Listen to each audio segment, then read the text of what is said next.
Okay, I am Tiffany Freeman. I am a principalship candidate. This is Michael Freeman. He is a current Algebra 1 teacher.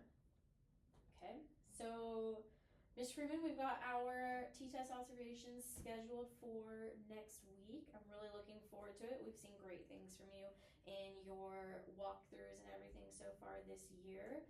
So just kind of tell me a little bit about your lesson, what I can expect to see next week during that observation.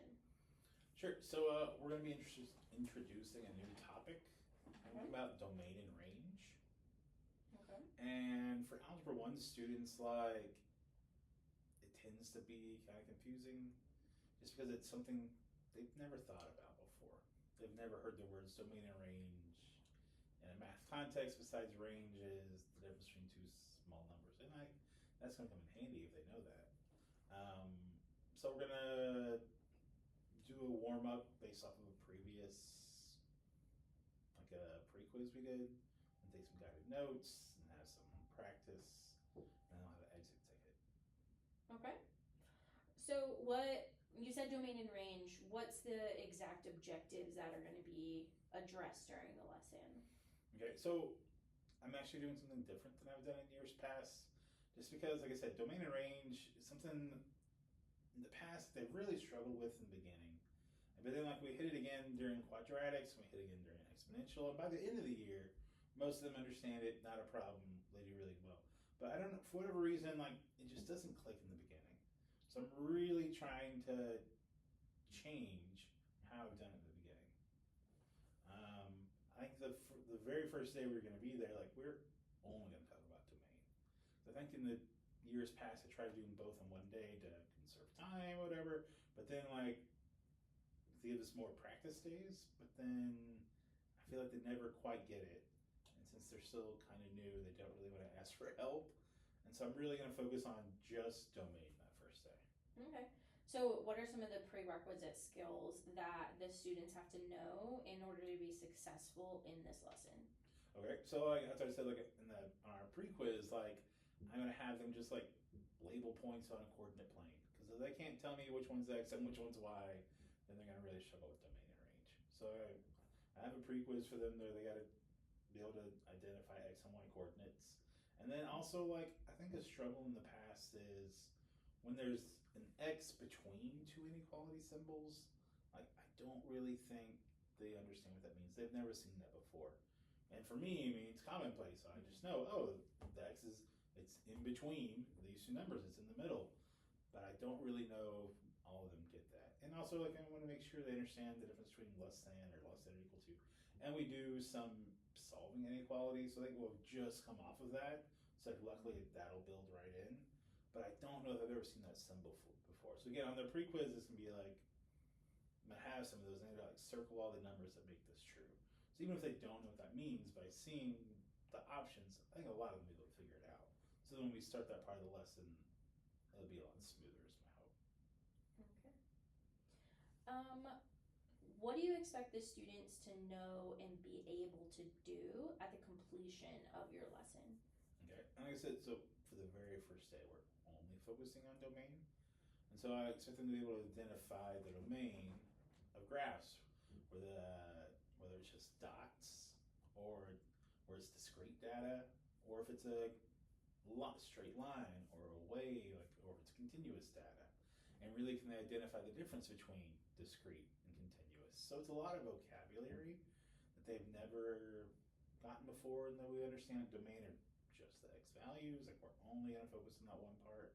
And so, like, I'm gonna have them do different, I think for this time, first I'm ever gonna have them color. Okay. I'm like, all right, we're gonna color everything between these 2 points, and it's all the way up and down, so they see, like, oh, we're only looking left to right, and have them shade in. So then I think hopefully doing that coloring will hopefully, like, ingrain it more for some of them maybe. But I want them to be able to identify the domain of a graph, whether it's discrete or continuous, and kind of explain what all those vocabulary words mean. Okay. So how will you assess whether or not the students met that objective?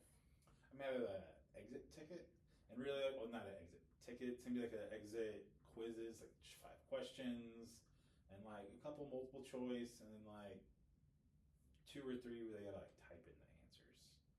So then like really like so that I don't have to go through all the tickets, but then I can pull up that data and see how do we do overall, which questions do we do good on, or which ones do we struggle on. So I mean, and when I said multiple choice, I think I'm the drag and drop. I'm gonna do all drag and drops. So then we gotta make sure I get the right numbers and the right symbols, the difference between an open circle and a closed circle. And by seeing like which parts of the question they miss, like let me know. Oh, did they miss the symbols, or did I get the right numbers? Did they use the Y numbers or the X numbers, or they have their numbers in the wrong spots? They gotta be facing the right way. So I think by doing it that way, I can collect that data without having to sort through them all. And like it'll really fast track me to know, all right, what didn't we get? So then I know what we need to go over. I need to re-emphasize when we're doing range. It's the same format, but now we're just going to the Y values instead of the X. Okay.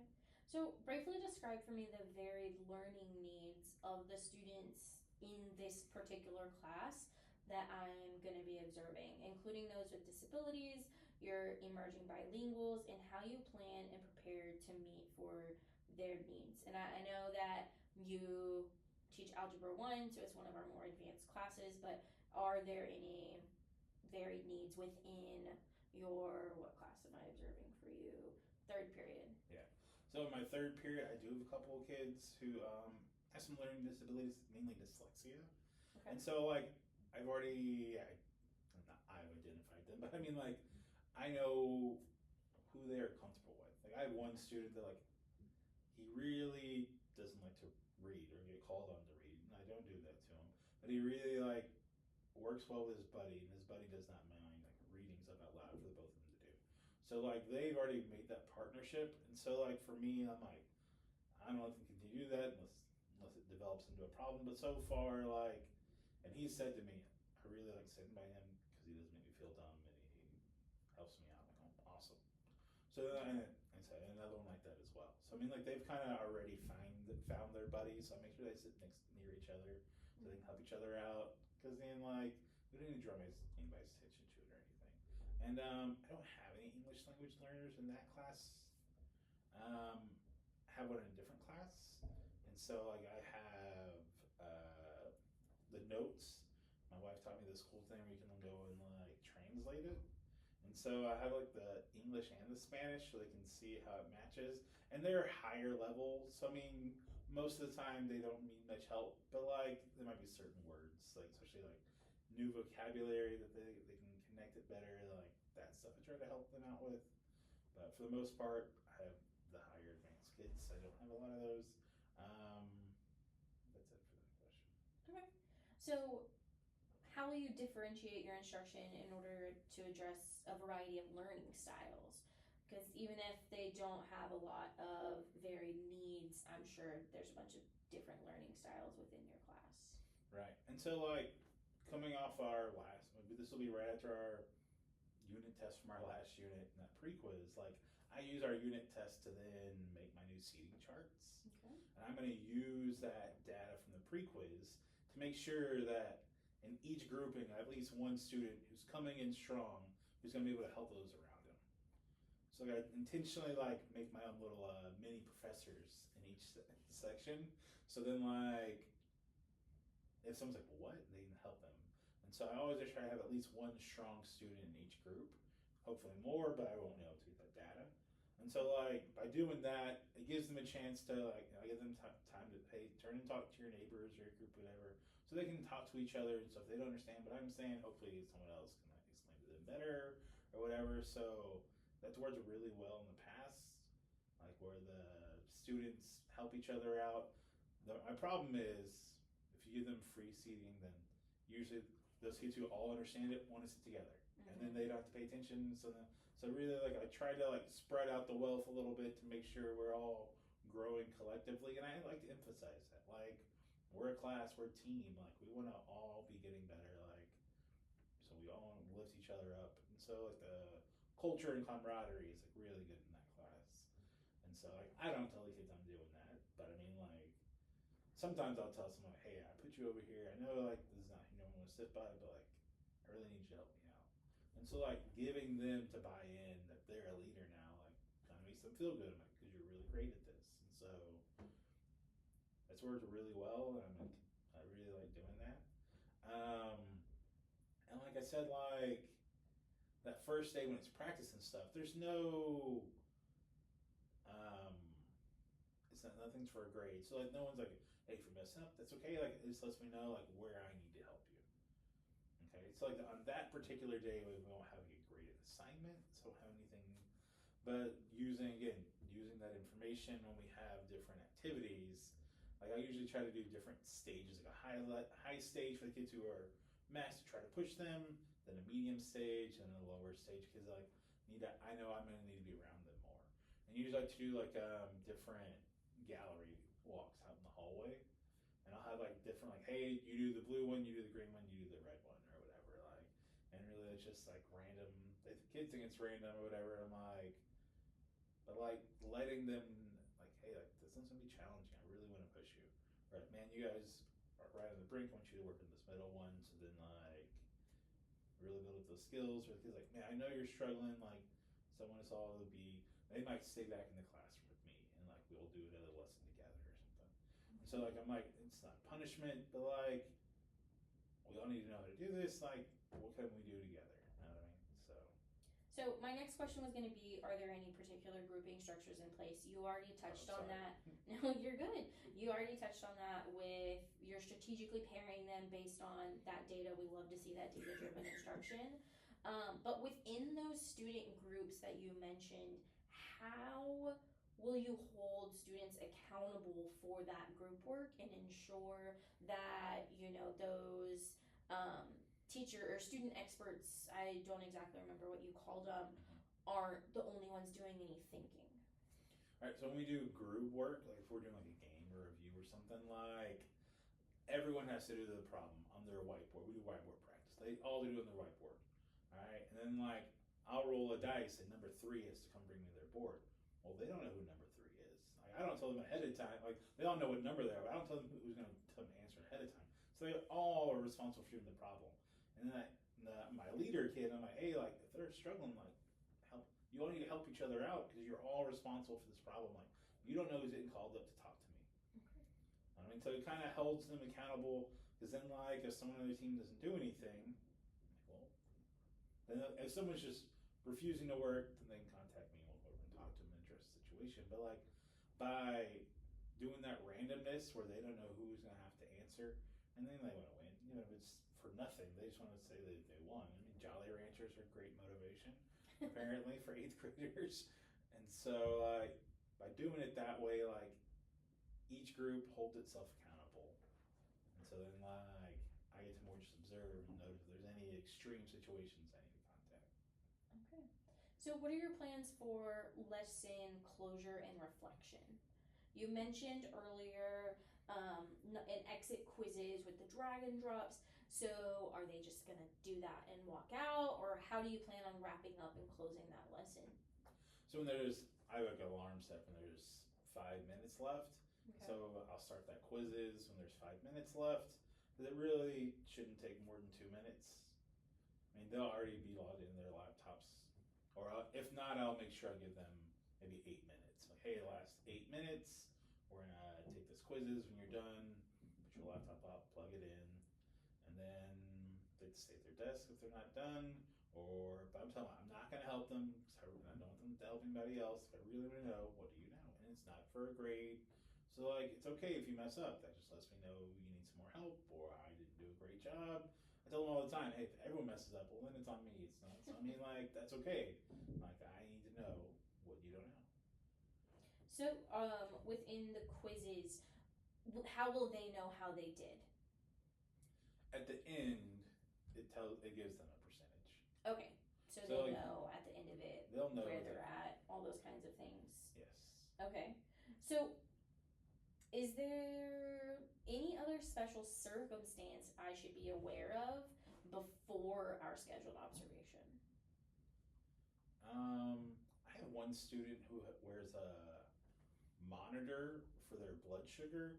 So, because I mean, phones aren't allowed in the classroom, but it looks similar to that. So I just don't want you to think that something was going on. And so like they sit near the door, and if it goes off, they don't need to tell me, they don't need to ask. They just get up and go to the nurse. Okay. So maybe if someone gets up and leaves, then and again like we do hand motions, like no one's gonna ask me. If they ask me, I tell them no. If they do this, I go, I gotta fill out their thing.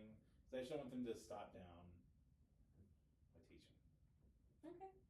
Is there anything in particular you want me to observe with regard to your areas of reinforcement or refinement that we've talked about either after walkthroughs or based on your evaluation last year? I really want you to focus on when they're in their groups that I'm giving them sufficient time to like turn and talk to each other, and hopefully like explain it in their own words more than maybe I'm not willing to, but able to make it more clear to them. So I really want to like give them time to digest, and give them time to talk about it, and then give them time to share out, rather than me just cold calling kids or drawing names. Like really giving them time to like talk about it in the neighborhood. Either they didn't understand, or either more time to like, this is what I think. Is that what you think? I think just agreeing with somebody else, like, all right, I feel a little more confident, and maybe like, so I mean, but if you're just, so I feel like I really have not done a great job with that always. Or usually I'm like, I should be like, oh, we're getting it, but then I'll grade something, I'm like, oh, we weren't getting it. So I mean, like really giving them time to like discuss that think, pair, shared before we share out or whatever. So really like that's what I'm trying to focus on, slowing down and giving them time to digest it. And also like I want you to pay attention to like my questioning. So I try to be very direct with my questions and like very purposeful. Because I really want my questions to like lead the lesson to hopefully like they'll self-discover stuff before we actually say it out loud.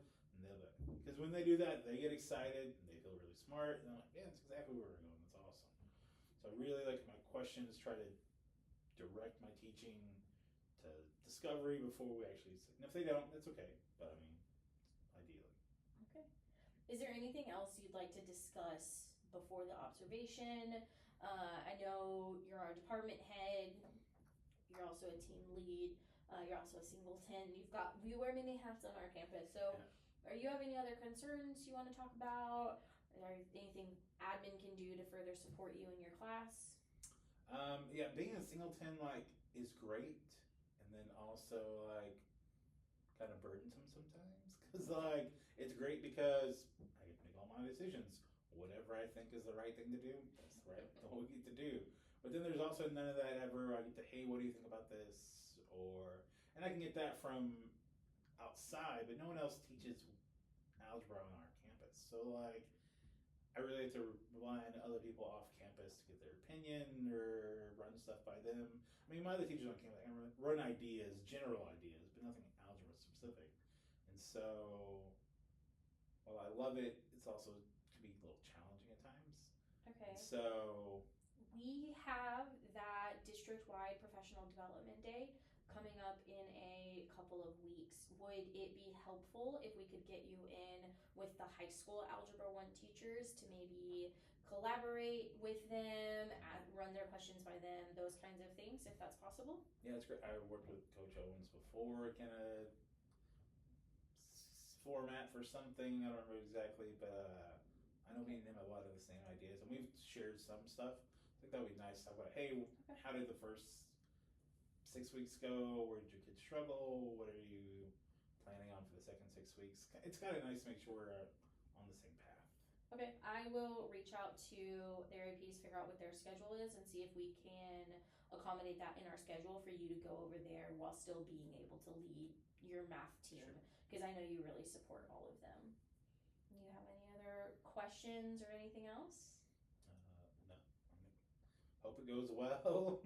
They're a great group of kids, so I'm not too worried about them. So. And you've been great for our campus, so we don't really worry about you too often either. Well, thank you so much for everything, and can't wait to observe you next week. We'll see you then. Okay. Mr. Freeman, thanks for coming back in. Really enjoyed observing your Algebra 1 class last week when you were teaching about domain and range. We were happy to have you. I feel like I learned some things, as a non-math person. That was nice to see. In our pre-conference, we talked about you potentially wanting to meet with the high school Algebra 1 team to kind of plan a little bit. And I was able to secure that. So next week, when we do one activity in the afternoon, you'll have the opportunity to go across the street to the high school and awesome. meet with them during their Algebra 1 PLC time. Does that work for you? That's great, yeah. Okay, perfect. I will send out a calendar invite so you know exactly what timing that is. It might not fully line up with our calendar, but it should work out well, and we've already got that approval. Okay? Awesome. Thank you so much. Yeah. So for your lesson last week, how do you feel it went overall? Man, overall, I felt like it was smoother than in years past. Okay. Like I said, typically the first time around we talk about domain and range, it kind of just goes over the head of a lot of kids. I think by slowing down and just focusing on domain for the first day, I think it helped them like lock in something rather than trying to do domain and range all in one day and then word problems and then practice. Like slowing down and being intentional about just focusing on one thing. And then, like, I think that really helps some kids. Okay. And then I did the shading, which I've never really done before. We talk about how like, domain is from here to here. And it gives a chance to, and like we just come off of inequalities, solving inequalities. So they knew the difference between open and closed. So some of them like, all right, had some confidence going in that they at least knew that. And then like the little pre-quiz really helped me make my groups. I was happy with how my groups turned out. Like someone in each group I thought was solid in at least plotting points, and they could figure out the symbols, an X between two symbols. Like they did really good with that. So I was happy that I had someone in each group that knew what they were doing. And usually, in a couple groups, I had multiple people, but I mean, like at least someone could like anchor a twosome or a threesome or a foursome, whatever. So like I was really happy with how it turned out. And then like the questioning like really led into like the self-discovery I was really hoping they were going to do. So like a lot of them could like come up with, or if they didn't know the right terminology, they could understand the concept before we actually talked about it as class. Because really, if they can, I mean, this is an advanced class. I really want them to like push themselves and not just be passengers accepting what I give them. I really want them to push themselves and try to figure it out for themselves. Because really, that's where the learning occurs the most. Yeah, I mean, you asked me to pay attention to that questioning, and I took note of lots of powerful questions. We were actually talking about potentially you leading a PD on that, but we'll talk about that later. Okay. What aspects of the lesson are you most proud of? I know you said you're questioning throughout the lesson, which is something you were intentional about going into it. Is there anything else that stood out to you that you're like, oh, I really need to do that again next year? Like I said, I really think slowing down and just doing domain one day and then talking about range the next day. Because then, like, based on the results I got back at my exit ticket, like 80% of the class I were like had a pretty good knowledge and understanding of domain. So then that let me know, like, all right, well, the next day we like a warm up, come in like a game kit warm up, just practicing domain, and like it helped me target those kids that really didn't get it. So then I could go and sit with them at just different times during our warm up and like help them try to like focus in, like, hey, remember, and like that one-on-one connection that some of those kids that maybe a little behind really need to help them push forward and be successful. So like the questioning like led, and then the exit ticket really let me know, all right, who really did get it. And so if I say give me the fist of 5, rarely is someone going to say a 1 or a 2. Because they're going to look around and be like, all right, everybody else got it? I don't want to feel dumb. I'm at least say 3. But then really, like, there weren't too many kids that just flat out didn't get it at all. And some just needed some fine tweaking. And so, like, I was really happy that, like, when they were in their groups, they were being successful together. And there wasn't any groups that just, like, bombed. So I'm like, I was happy with how that turned out. That's awesome. So if you could teach this lesson again, what might you do differently, and why might you do that a little bit differently? I think I would get some kind of word wall up. Okay. So we introduced a lot of vocabulary in this unit, and a lot of words that like they've never heard in a math frame. You know what I mean? Or maybe have those words up and be like, hey, what does discrete mean to you? Or what does continuous mean to you? And really like talk about like do we know what these words mean outside of a math classroom, and like how can we tie that into what it actually means in the reference of domain and range? Because like discrete, they can know what discrete means, or most of them know what discrete means, I guess, but like not in the sense that we're talking about. Or like continuous, they wouldn't think anything with arrow. Continuous means it has to have arrows. Well, no, just continuous means that it's a straight line connected by 2 points because it's all the data in between. And so, like, continuous is the one that really catches some of them. Okay. And even like domain and range. So we talked about domain, like range in the math classroom before, but really in like measures of central tendency. Where like it's the smallest minus the biggest number. And like kind of the range is that, but it's on the y-axis. And so like the domain, like when I hear domain, I think of like the Lion King, where it's like, oh, this is my domain or whatever. So like kind of giving them maybe talk about those words and what they mean beforehand. So then when you introduce it, they have something to reach back to, like, oh yeah, I know what that means. Or, so I mean, then like maybe come up with some more examples of what those things mean. Or I've heard of some other teachers have like domain and range songs, and like I really don't like to embarrass myself that much in front of kids, but sometimes it's necessary. And if you, I've sang the quadratic formula song before, so they were not very impressed with my singing abilities. But like, I think if they see that you're willing to make yourself vulnerable, put yourself out there, then they're willing to do the same. So I didn't notice any other kind of vocabulary or anything on your wall. Have you ever done a word wall type of feature before, or is that something you might need support on? If that's something that you want to grow in? Man, I really don't. And so I know, like, for me, that's a weakness. So I go to other classrooms and they have like posters and stuff up, and that's just not me. Like, I don't like making them. I'm not a colorful person. Like, I'm a colorful person, but I'm not like a designing person. So that stuff just feels out of my element. And I really feel like I am kind of shortchanging my students because like it's not easy for me to do. It's something that I do a lot, but I think it'd be really good. Like, I thought about doing that for like each unit, like the big topics, and just having them up all year long. So like domain and range, they can look at a poster like, oh yeah, that's what it means or whatever. Or do you make it over to Mr. Ringo's science classroom very often? I feel like personality-wise, y'all are really similar, but he has a word wall he does each 6 weeks. He might be a good person for you to reach out to and maybe learn from him and build on that, and offer some support if that's something you really are serious about trying. So, and I'm sure he'd always be welcome to share. So maybe check out Mr. Ringo's room. Oh, I like that. Okay. So what did you notice about student engagement and participation during your lesson? So I mean, a lot of it was like the beginning was good when we did a warm up and talked about our pre-quiz, whatever. Like they were pretty engaged, and I mean, notes are not the most engaging thing I understand. So I mean, that part was a little lacking, I'm assuming. But giving them time, like we talk about it, and like before I would fill in the blank or whatever, like give them, hey, what you think about, what do you think this means, whatever. Give them time to talk, and then like think, pair, share. It's like in their little groups and stuff. Like I heard some good conversations. I really didn't have to like squash too many off-topic conversations. So I was happy with that when they were participating. Like I asked them to, and like they were responsible, so that was great.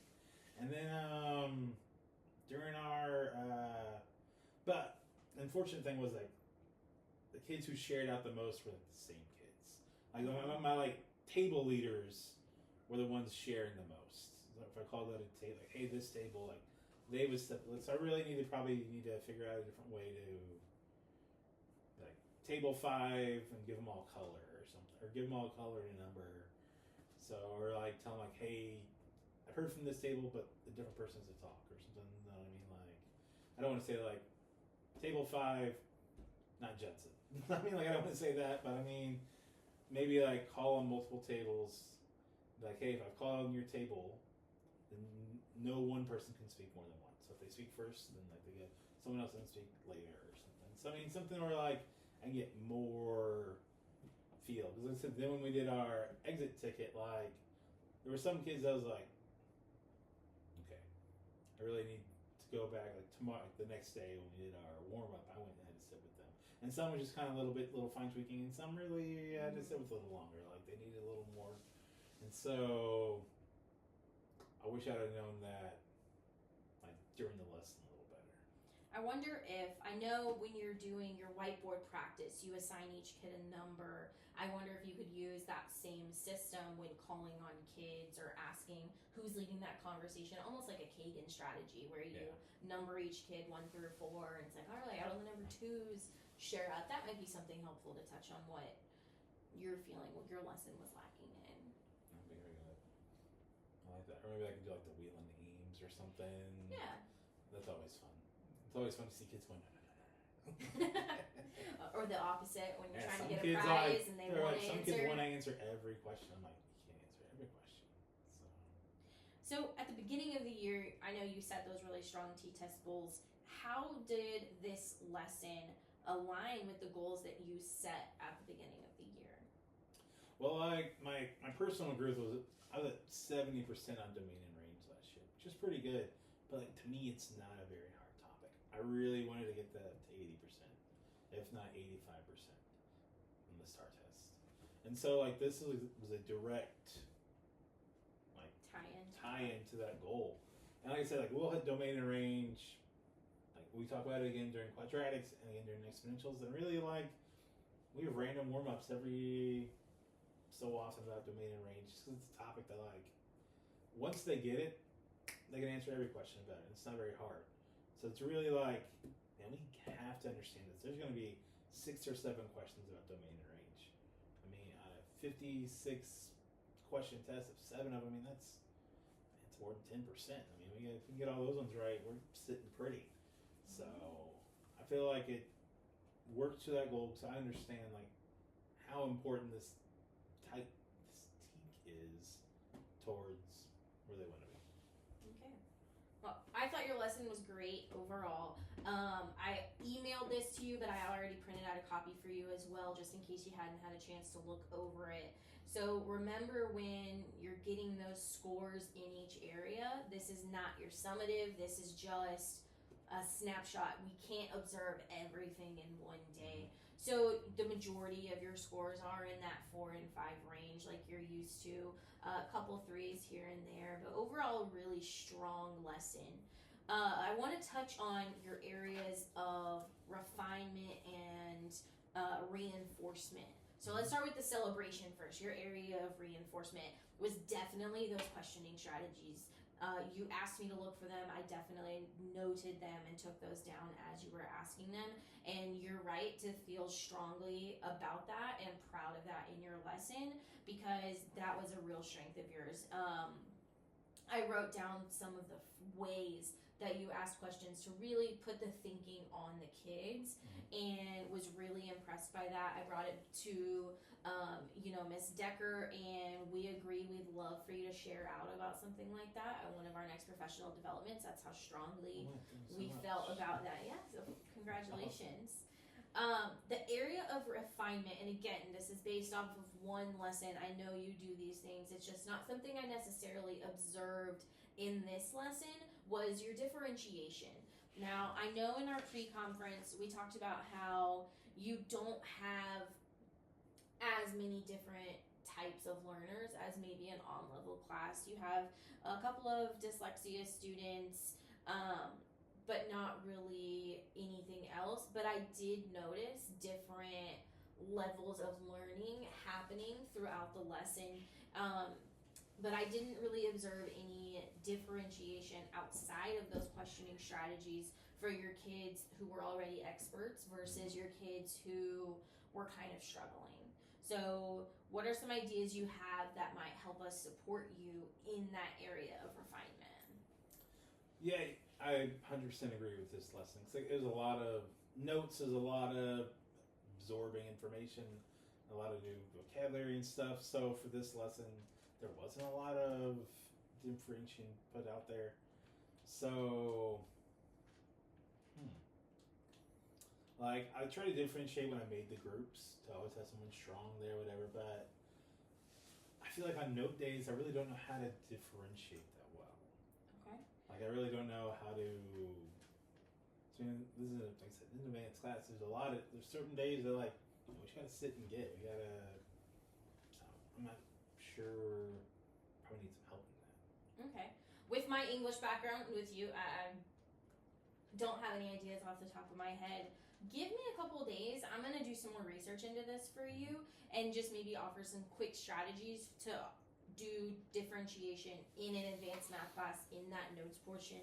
That might also be something to ask about when you're with that Algebra 1 PLC next week at high school. They might have some ideas as well. Okay.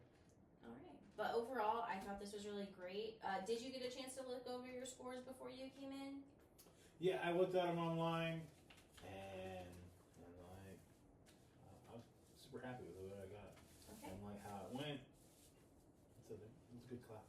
Okay. Because as you know, if you're unhappy with anything, you do have the opportunity to redo the lesson. I don't know if that's necessary in your case because you're pretty great. And then we'll schedule your summative for later in the year, and that'll include all those walkthroughs and everything else. Is there anything else that administration can do to support you at this time? Not anything off the top of my head. I'm sorry. Y'all been doing a great That's job. good. I mean, we like to hear that. That's good to hear. Well, thank you, Mr. Freeman, for your time, and thanks for giving us a great lesson again, as always.